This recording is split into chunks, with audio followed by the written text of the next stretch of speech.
Star wide receiver Mike Williams got the extension he was looking for, a 3-year, $60 million deal, and avoids the franchise tag. So we're going to get into whether that was the right or wrong decision for the Chargers, our instant reaction to that, as well as Russell Wilson now moving in to the AFC West, all in today's Locked On Chargers podcast.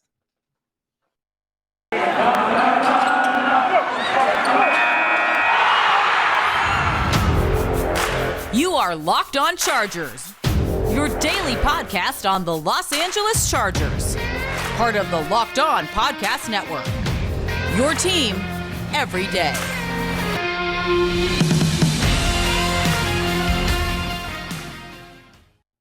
What is up, and welcome into the Locked On Chargers podcast. I'm your host, Daniel Wade, joined as always by my co-host, David Drogemeyer, and shout out to him because he's fighting through it tonight to be here with you guys on a huge news day. But thank you guys for making us your first listen, the only place you're getting this kind of everyday Chargers content. And as always, make sure to subscribe to the Locked On Chargers YouTube channel and also follow the show for free on all platforms, wherever you get your podcast from. But David, huge news.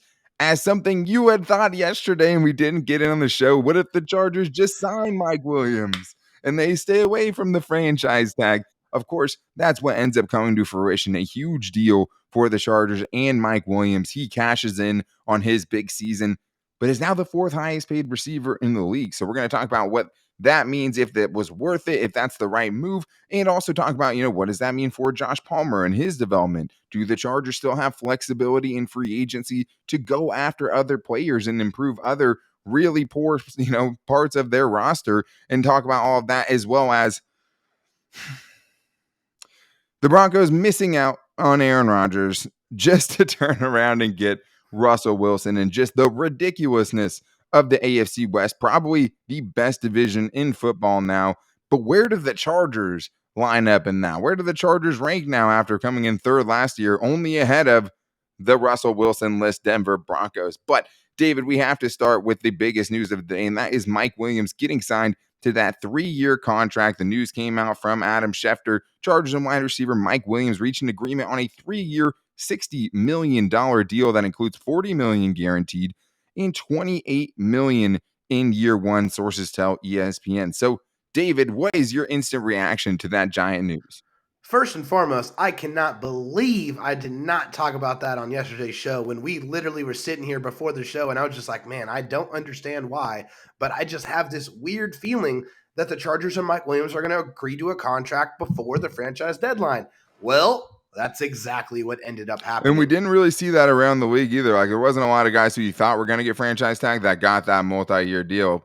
You were sniffing out. I was like, David, what are the chances that they, before the franchise tag deadline, they get a multi-year deal done? Yeah, I mean, to someone not around the organization or just anyone in general, right? Nobody thought that was going to happen. Everyone thought the franchise tag was a foregone conclusion for the Chargers and Mike Williams. Well, the Chargers said, we're going to go ahead and go full force, sign the contract, 3-year deal, $60 million. Man, Mike Williams got paid handsomely. That is a crazy contract, big dollars. But for Mike Williams and the Chargers, this also seemed like something that was always going to get done. Sure, and I think that, logical next question is, was it the right decision? Which is also the most polarizing talk on Chargers Twitter, right? And that's something that I think we have to start with. And I do think it was the right decision, because I do think it would have been tough to have him. I mean, it would have nice been able to see him on a franchise tag deal, see him one more year, make him prove it one more year that he can stay healthy, have an elite season like he had last season, and do it one more time. But that's a huge cap hit, right? And now you get a chance to potentially have some more flexibility there while also being able to still attack more players in free agency. But David, I mean, the fourth highest paid wide receiver, that's not including Devontae Adams. He's tied with Amari Cooper. That's 2 top 4 receivers paid in the league as far as annual average value of those contracts, which obviously is, a risky thing to do as far as roster construction goes.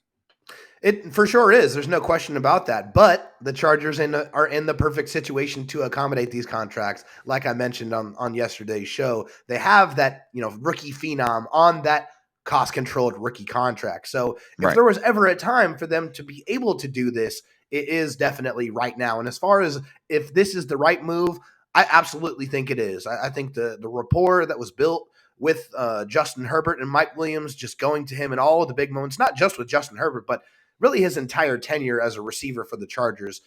Yeah, I mean, there's some whispers out there, oh, he's injury prone, but for me, I don't see that. I don't agree with those comments because, there's a difference between being hurt and being injured. And Mike Williams has toughed it out, obviously on numerous different occasions, and he has always come through when the Chargers have needed him to. So I think this is just the Chargers going back to their philosophy of drafting and re-signing their own. This is Tom Telesco saying, hey, these are not just empty words.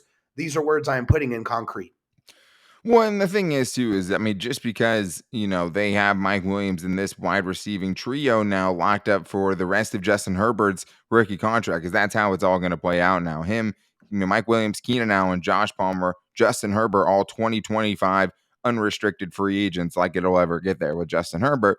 But it also means that, those two, Justin Herbert's big contract and Mike Williams' big contract, are never going to coincide. They're never going to have to really they don't have to worry about trying to fit both of those in on while Justin Herbert's not getting paid, right? They don't have to worry. And we're talking about two very, very different sizes of contracts when Justin Herbert is up. I mean, they're going to have to back up like 5 Brinks trucks for Justin Herbert's contract when that comes about. Well, and who knows what that salary cap's going to be, right? And that's the other thing, is you just don't know. But I do think, a lot of people are taking exception with the $20 million part of it, and being the 4th highest paid wide receiver in the league right now.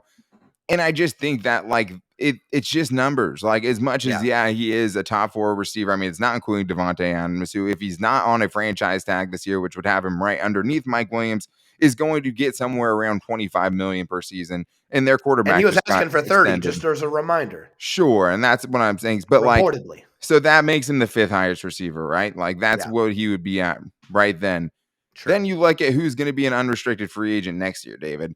Deebo Samuel, Tyreek Hill, DK Metcalf, Deontay Johnson, and A.J. Brown, all unrestricted free agents after 2022. So, like, all those, like, I don't think we're going to think of 20 million the same way after next offseason, right? After some of these other big name receivers sign those contracts. And I think what you're doing now is you have the floor of having Keenan Allen, Mike Williams, and Josh Palmer, which was just one of the best offenses in the NFL in 2021. Like, so I just think that is a big part for Justin Herbert as well. He's not going to have to take a step back with weapons. You can still always add more weapons, right? Even though you have less money and flexibility to do that now potentially. But you're going to have guys for him to throw to for the rest of his rookie contract. Yeah, no question about it. And already guys that he clearly has a rapport with, even Josh Palmer in limited action. I think Josh Palmer performed really well in with the opportunities that he got. And who knows what the Chargers are going to do with Jalen Guyton. And that might open up more opportunities for him because Josh Palmer and Jalen Guyton were splitting snaps last year. So maybe all of those snaps that went to Jalen Guyton are now all going to go to Josh Palmer. You don't know. But I think you liked what you saw out of that group. The one thing, Daniel, I think that is very clear, although they have, some very good options. Keenan Allen's still one of the best receivers in the league. You need a third down. You need a first down on third down. Keenan Allen is almost automatic in that situation and has been pretty much the entirety of his career. You need a big play. You can throw it up to Mike Dubb and let him do what he does. And then if you need a contested catch or you just need a smooth route, Josh Palmer can provide that. We saw that last year. But also, with that being said, Daniel, I think it's also clear that the Chargers should not be done with this wide receiver group. I think it's one particular piece away from being a complete unit. Yeah, and I think the thing is like this, the floor is super high, right? Yes. The floor for this wide receiving group is really, really high, and you probably factor in a regression to the mean as far as drops that we saw last year, and that could look even better. Plus another step by Josh Palmer, right? But how does this affect Josh Palmer's development? Are you going to be able to add the piece that the Chargers offense is missing? Those are all big questions the Chargers still have to answer, because you still can add to this, right? And find younger, cheaper options potentially in the draft to go along with these more expensive contracts that'll still complement what your receivers do well. So we're going to get into that in the next segment, and then have to begrudgingly get into Russell Wilson joining the AFC West. And when I didn't have to, I mean, when I found that out, David, the first thing I did, stuffed my face with Built Bars, because that is my comfort food. And it's so nice to have a protein bar that also feels like a cheat meal. And that's the nice thing about Built Bars. You can eat a Built Bar and it tastes like a candy bar, right? Especially if you're having the Built Puffs, which are the new best thing going right now. The only protein infused marshmallow that you're going to find out there, the first of its kind. And then you get crazy flavors, right? You get cinnamon churro, coconut marshmallow, banana cream pie, all 100% covered in chocolate and soft and easy to chew. Because that's what I love about Built Bar. It's the flavors. It's being able to change it up. Go peanut butter brownie. Go cookies and cream. Go with a puff. You just always have something to change it up so you never get tired of it. And when you're on a diet and you're eating chicken and rice and broccoli and all of those boring things, I can't tell you how much a Built Bar, gets you through and gives you that snack, that craving that you want, right? And I think that when you have that and you also have something where most bars have 17 grams of protein, which is crazy, and usually less than 4 grams of net sugars and 4 grams of net carbs. That's what you're looking for. That's the unicorn out there. And you can even save some money since you guys listen to the show. If you go to built.com, you can use the promo code LOCKED15 to save 15% off. That's promo code LOCKED15 for 15% off your order at built.com. All right, David, well, it's time to continue this Mike Williams discussion because this is something that's been kind of hanging over the Chargers this entire offseason. And even when you're looking at the draft, right, you're waiting for these dominoes to fall. You're waiting for free agency to happen so you know exactly the depth you need to add at certain positions and things like that.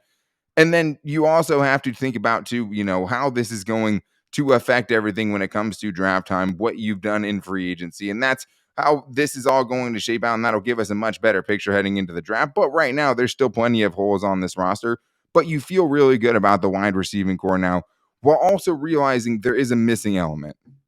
Yeah, there's absolutely a missing element. We've talked about it all off season long, and it's a glaring need for us. It's obvious, and it's that infusion, that injection of speed. The Chargers need that incredible, just game-breaking speed to add that different element because not only can you have Justin Herbert throw those 50, 60, 70-yard bombs that we have grown accustomed to loving, but that's going to open up a lot of things underneath for your Josh Palmers, your Keenan Allens, even your Mike Williams. When you have that speed element, obviously you need a receiver that can run the tree, as Coach Staley says, but you need that 4-3, 4-2, which is not going to happen, but 4-3 type of speed out there at receiver. And thankfully, watching the combine, there's several options out there throughout the draft that they can go in there and add. And I think, Daniel, that's definitely the method that they're going to choose to try to add to their wide receiver position. I don't think they can afford to add another receiver, nor should they with their roster construction as it is right now. But I would expect probably in the mid to later rounds, the Chargers add that speed element. Yeah, I mean, free agent receivers don't work out for the Chargers, right? It doesn't happen. I mean, Travis Benjamin, Robert Meacham, I mean, the list goes on and on. Like Eddie Royal was fine with the Chargers, and that's like one of the big wins of all the guys they've brought in as far as receivers go. But I think the draft is the right way to go. It's just how high are you going to take a receiver? Because then you see someone like Chris Olave, and I mean, I'm sure there's still some out there like, well, that 17th overall pick can still go towards a wide receiver and one of those elite players at that pick. And you'll just go all in on being overwhelming offensively. And I mean, there is a chance you add a receiver like that. Somebody has a Jamar Chase type of season, which is asking a lot. You could take your offense up to a different level, right? But it does give you the flexibility now to focus more on the defensive side and also gives you the flexibility to continue building this roster out because it was going to be an $18.5 million cap hit. According to Daniel Popper, David, with the $28 million, which I believe is going to be a signing bonus, most of that is in the first season he's going to make. Daniel Popper thinks the cap hit in this season is only going to be $10 million, which would still leave the Chargers plenty of room to play with. Yeah, I mean, you cut Brian Bulaga and bam, you just paid for year one of Mike Williams' new contract, which is, like I said before, a foregone conclusion. That is going to happen. No question about it. I don't think there is any way that the Chargers bring or continue their relationship with Brian Bulaga after the tumultuous first couple years of that contract, nor should they. I mean, potential is great, but potential that's not realized is just potential. It means nothing. Unfortunately for him, he had a great career with the Packers, not so much with the Chargers, so they're going to have to go in a different direction. So with that being said, I mean, with a $10 million cap hit, that is amazing. And you got to give it to Ed McGuire and Tom Telesco building those contracts. And with building those contracts, they're going to have a ripcord in that contract at some point too, just in case things don't work out with Mike Williams. That's something that's built in every contract that the Chargers do conceivably. So Yeah, I mean, I think 10 million is an awesome number if that is actually true.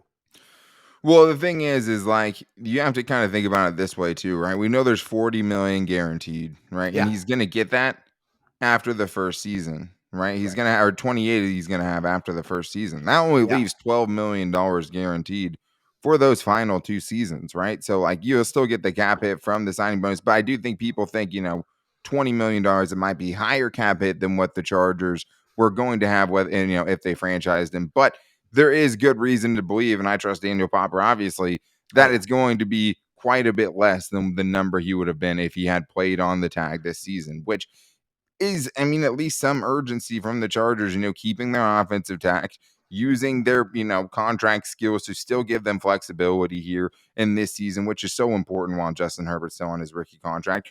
And I think the other part of this, too, besides adding another receiver, is just what kind of step are we going to see from Josh Palmer? Because we did get to see a lot that we liked from him.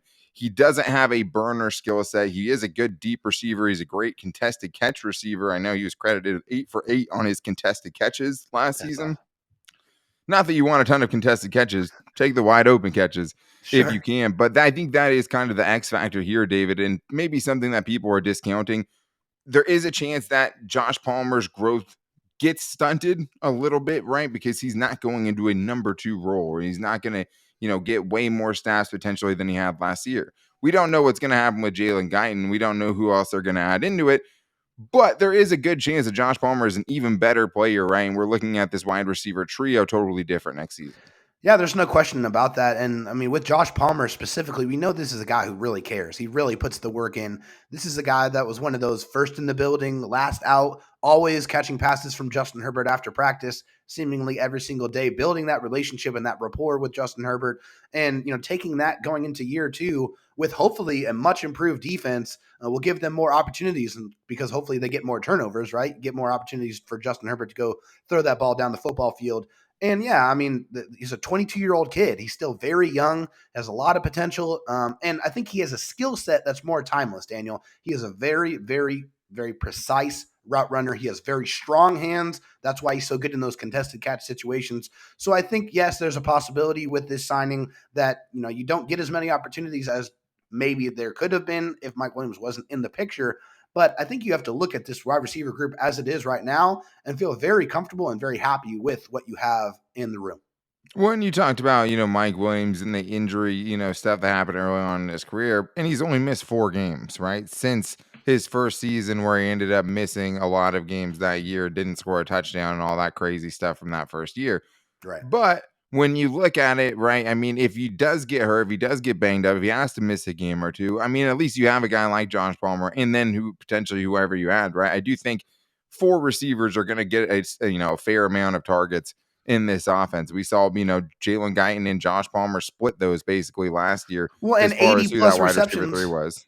and 80 plus receptions went to Jared Cook too. So I mean, who's to say Sure. that, whoever is that tight end one next year is 80 going to plus get that targets, yeah. yeah, 80 plus targets, excuse me, is going to get those same opportunities and those same looks. You'd have to think, I mean, Josh Palmer's looks are going to be, more this season. Andy's going to have better chemistry with Justin Herbert, and they're going to know how to use him a little bit better. But you still need a little bit more explosiveness, right? Maybe it's Yes. not just deep speed, but it's, what you're doing after the catch, right? And Yeah, being the able to yak. threaten in all areas of the field. Finding those complete Yak. receivers, it's hard. But, I mean, if you look at the best receivers in the league, right? Not a lot of those dudes are first-round picks. I mean, Cooper Yeah, it's Kupp, very true. Keenan Allen, right? I mean, there's plenty.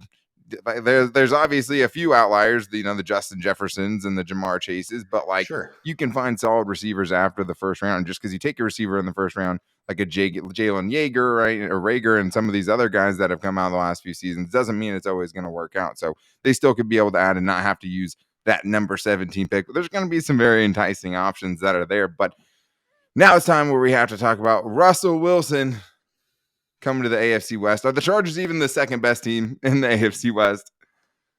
The Chargers did get great news when they found out that Aaron Rodgers was returning to be a Green Bay Packer, and I know a lot of Denver Broncos fans were very upset about it, right? Obviously, we see that being in the AFC West, and we know what the Broncos, were obviously lacking there, and that was a quarterback. So it didn't last long before Broncos fans had a lot of reason to feel good again.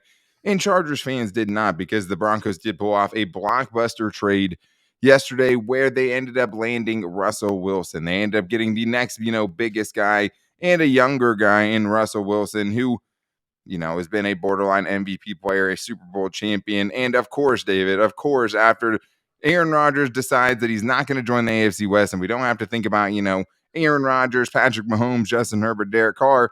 Now it's Russell Wilson, and the whole thing gets messed up again. Somehow the Broncos are able to send 2 first-round picks, 2 second-round picks, a couple of different players like Shelby Harris and Drew Lock, and then get Noah Russell Fant. Wilson back. Yeah, I know it, Fant. Oh, God. Why did this have to happen, Daniel?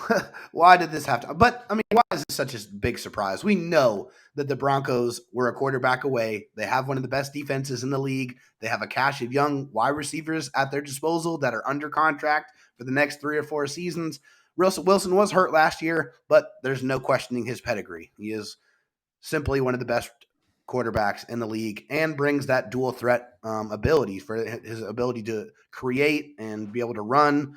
Obviously, he can throw the bombs as well. So we're going to see a very different looking Broncos team, and I am definitely scared. It's just very interesting because, I mean, like I talked about at the beginning of the show, like the Chargers were the 3rd best team in the AFC West record-wise last season, and they were ahead of the Broncos. But the Broncos still had a top 3 scoring defense. They still had a top, 7 as far as yards per game allowed by their defense. So they had a very solid defense, and the offense was obviously the problem with Teddy Bridgewater and Drew Lock, obviously. And, we've gotten to see the ups and downs of Drew Lock because a lot of them have happened against the Chargers. Now he's headed to Seattle, and then the Chargers get the worst part of that trade. Like, it's hard to imagine that the Seahawks win this trade, right? I mean, usually if you're the one getting the star quarterback, like the Rams last season, you're the one that ends up winning that trade. And the Broncos, after toiling so long, right, having to go through so many quarterbacks, I think it was 13 quarterbacks since Peyton Manning left, have now got a guy. They now have a dude at that position, and they don't have, Vic Fangio, so maybe the defense takes a step back, but it always seems like the Broncos have a good defense. They do have a first-year head coach in Nathaniel Hackett, who, probably brings a little bit more offensively, obviously, than Vic Fangio, you would hope. You still have to kind of see how it works out, but pretty impressive what that Denver Broncos front office has been able to do. And you have Von Miller on Instagram, we're talking about going back to Denver as well. So, like, it is crazy how much things have changed now in the AFC West. And I think, David, the AFC West is now the best division in football. That's not even a question to me, Daniel. You look at these other teams, I mean, these other divisions, there's only one that you can even consider to me, and that's the AFC North. But with, Ben leaving and, with whatever is in Cleveland, obviously we don't know who's going to play quarterback over there. Looking at all the rest of the divisions, I don't think it's even close. It would have been the NFC West. That's what it was before this trade, right? The NFC West before this, you had the Seahawks, who had a bad season, but then you also had the Cardinals, a playoff team. You had the 49ers, a game away from the Super Bowl, and you have the Super Bowl champs in the Rams. That's still a really, really good division. Now you took one of those quarterbacks, last year he was probably still the 2nd best quarterback in that division, right? But behind Matthew Stafford. So I think he's probably still ahead of Kyler Murray just because he won a Super Bowl and he's an all-pro player. So I think that's just the tough thing is now you already knew it was going to be tough, even with Justin Herbert, right? To make it to the playoffs, to win the division, when every year you're going to have to go up against Patrick Mahomes, who to me is probably still the best, is still the best quarterback in the league. He's still the most ridiculous quarterback. Josh Allen maybe closed the gap a little bit, but now look at the AFC, right? To get to the Super Bowl out of the AFC, you have to go through Patrick Mahomes, Lamar Jackson, Joe Burrow. Crazy. Like, it's crazy what you have to go through now in the AFC, right? Derrick Henry. No, he's not a quarterback, but you get in, like, just the as crazy valuable. Thing is, who knows where Deshaun Watson's going to go? Like, even, no matter what you think about Deshaun Watson, the dude was NFC, still okay? Right. I mean, hopefully, dude. I mean, that dude was a top 5 quarterback, when the last time he played football. Nasty. Like, he was disgustingly good. Yeah. So the AFC is insane. I mean, I'm still a little surprised that with the offers out there, he didn't try to go to maybe Washington, right, or Eagles, but also the Seahawks saying, get out of our conference. You go join that cluster in the AFC. Like, how does Derek Carr feel about himself right now? I mean, that's the real question. Like, where does Derek Carr rank in the AFC as far as quarterbacks go? It's so deep, it's so talented, and I think now the question is, David, is where do the Chargers fit into this? Because I do think even with the games and how they went with the Raiders last year, even though the Raiders had a better record, I still think the Chargers had a better team than the Las Vegas Raiders did. I think, Yeah. they had a couple more bounces go their way, but I still think the Chargers were the better team, had the more convincing win of the two wins, obviously, and Oh, then yeah. just came up short in a miraculous comeback in the final game of the Incredible season. football game. Yeah. I think the Chargers, and there's still so much, right? The free agency and the draft still have to happen. So we don't really know what these teams are right now. But at least how we're seeing, from last year to this year with the guys we expect to return, the Chargers may be the third best team in this division. Like, I think now it's really, really tough because the Broncos defense was so good. And they're going to have to make some decisions, right? On defense, guys like Kyle Fuller and Bryce Callahan, and guys like that. But they still, they might have Von Miller. They still have Bradley Chubb and Justin Simmons and Patrick Surtain. Like, it's just crazy, David. And it is going to be interesting to see where the Chargers kind of fit into this because obviously the stakes just went way up. Oh, yeah. I mean, if you're Tom Telesco, you're like, oh, man, I have to make some serious moves now if I'm going to continue to, or if I'm going to compete in this division. They're going to have to revamp this defense completely because we know what these other teams bring to the table. The Chiefs have that overwhelming offense. They can score from anywhere on the football field.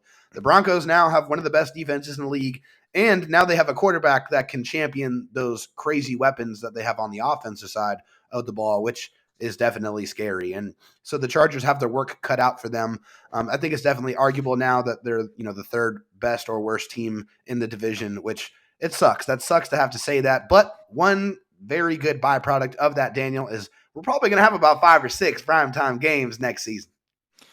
We'll see. I'll believe that when we see it. But if Justin Herbert and this division doesn't do it for you, right? Trying to get other quarterbacks. I'll see it when I believe it. Yeah, exactly. It's just, how does this happen? The thing is like, thank God for Justin Herbert, right? Thank God the Chargers have a dude that's going to give them a chance going into every game.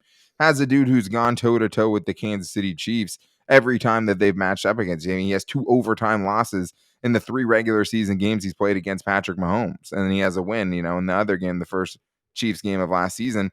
Thank God you have him. But I think the other thing is too, is it's like, that just puts the onus so much more on you better improve this defense, right? Yeah. You better hope that you're doing everything around Justin Herbert. And you better hit too. Well, the rest of these dudes aren't on rookie quarterback contracts, right? Mahomes isn't anymore. His big cap hits are coming. Derek Carr isn't. Russell Wilson obviously is not, and his next contract's going to be giant. You better strike while the iron is hot because, the Broncos are going to be a much better team next year with Russell Wilson at quarterback. They have a good receiving core in Tim Patrick, Jerry Jeudy, right? And those guys, Cortland Sutton, another one. Yeah. And I really, really like Javonte Williams too. That dude's a stud. Their offensive line was fine last year. Either way, we know their defense is probably going to be good again. And the Chargers still should be able, with Justin Herbert to finish second in this division. If Tom Telesco and Brandon Staley manages right, if they're able to add the right pieces there, there's no reason they shouldn't be able to come in second place in this division and hopefully get a wild card spot. I'm not going to say that they're going to be better than the Chiefs, win a division for the first time in 10 12 10 years. plus years. Yeah, 10 plus years, right? And then I'll say you're better than the Chiefs. The Chiefs are still the pedigree, 4 straight AFC championship games. They're still the king, and you got to take the crown off the king before you can make that claim. 100%. So it's like, I still think that they could be better than the Broncos, but the Broncos are right there now. There's no more breathing room. There's no more easy matchups inside this division. You don't get to pick on Drew Lock anymore, and he beat you more than he should. So it is a crazy shift. And I think, David, we're just lucky that we get to be here to cover it. It's going to make us break things in our house, right? It's going to make our lives a living hell on some Sundays. But when you take down Russell Wilson of the Broncos, that means a lot, right? When you take down a guy like Patrick Mahomes, that always means a little bit more. We are heading into some straight up all-time classic type of stuff, some Hall of Fame level games probably that we're going to see week in and week out because you get Russell Wilson twice a year now. Good luck with that. Tom Telesco, the clock's ticking, bud. It has to change. It has to change this season. You have to dramatically improve. See what you got. You have to dramatically improve this roster this offseason. You can't go into it saying Sam Tevi has good left tackle feet. You can't go into it saying that, we like our offensive line and our safety depth. You just can't have it. This team has to be the best version of this team in 10 years, I would say. 10 plus years. That has to be the best team in 10 plus years. if you want to compete and make it into the playoffs when you have the NFC West on your schedule next year as the NFC team you're playing.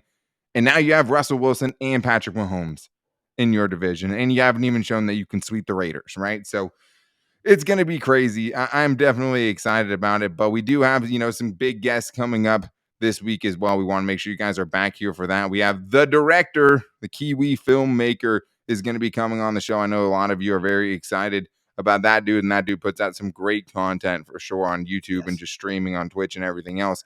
Super excited about that. That dude brings a different kind of energy, and we're also going to try to get the new Sports Illustrated writer covering the Chargers to come in, maybe talk some free agency, as that is rapidly approaching, and much more. To make sure you don't miss it, subscribe to the Locked On Chargers YouTube channel, and also make sure to find the show for free on all platforms wherever you get your podcast from. Thank you guys for making us your first listen. If you guys are trying to keep up with the draft, make sure you guys check out the Locked On NFL Draft Show with Eric Crocker, former NFL player, and Ryan Tracy, so you guys can get the inside scoop on what they think is going to happen in the upcoming draft and what the Chargers could potentially do as well.